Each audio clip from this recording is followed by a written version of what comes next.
Hi boys and girls, Mrs. Flagar here. I have another picture book for you. It is fiction, which means it's not real. This is called The Biggest Christmas Tree Ever. Let's find out how big it really gets. Once there were two mice who fell in love with the same Christmas tree, but you had to see it to believe it. Everyone in Mouseville loved Christmas trees.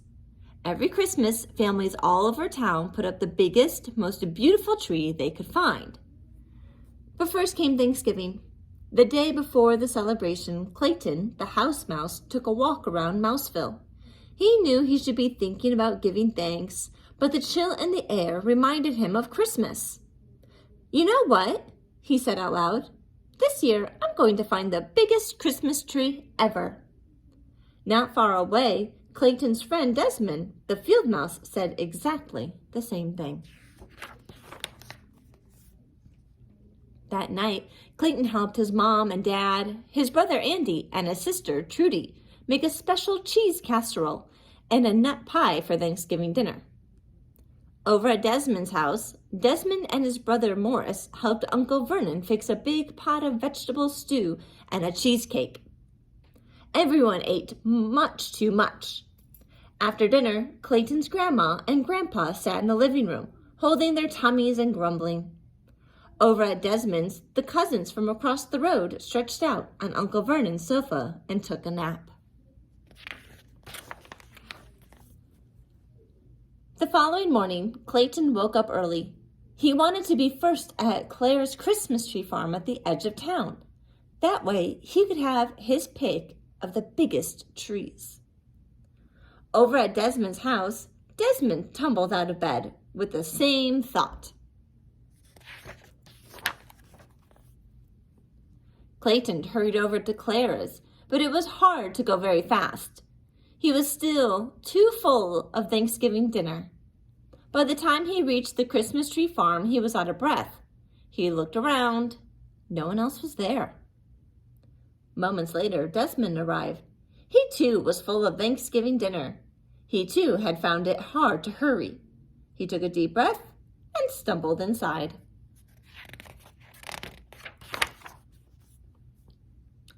Clayton wobbled down the rows of trees. Here was a nice one, but it was much too small. There was another, but it was squat and had a crooked top. Over there was a third, but it was average height and had big gaps between the branches. Struggling down another row, Desmond was having the same problems.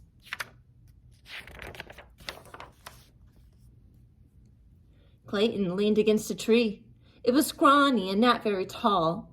"I'll never find the tree I want," he said. "I'd better go home."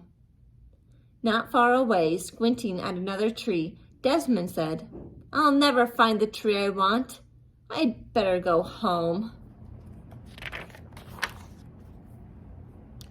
When Clayton reached his house, it was only the middle of the morning, but he was still full and he was tired. He fell back into bed. When Desmond reached his house, he too went back to bed. Clayton woke up for lunch and spoke to his dad. Dad said, "Go out this afternoon. Walk to the far edge of the Christmas tree farm. The biggest trees are there." When Desmond woke up for lunch, Uncle Vernon told him the same thing. That afternoon, Clayton went out again. At the very same time, Desmond did too. Clayton walked to the far edge of the Christmas tree farm. He looked at one big tree after another, but none of them looked like the biggest Christmas tree ever.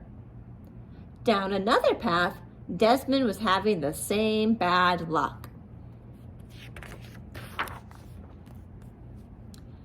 Starting to lose hope, Clayton peered around a very thick trunk. Desmond peered around the same thick trunk. They bumped heads and fell down. "I bet you're looking for the biggest Christmas tree ever," said Clayton. "I bet you're looking for the biggest Christmas tree ever," said Desmond. Why don't we find it together? said Clayton. No one said we couldn't, said Desmond. They set out through the rows of trees. They looked and looked until it was almost dark. Just as they were ready to give up, there was a Christmas tree, so big and so tall it reached the sky.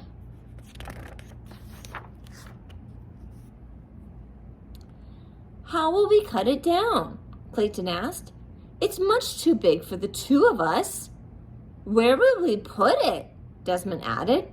It won't fit in your house or mine. Clayton and Desmond smiled. Our families will help us, they said together. And that is what happened. Clayton's dad and Uncle Vernon came out with their axes, and with the help of Clayton and Desmond, they chopped down the giant tree.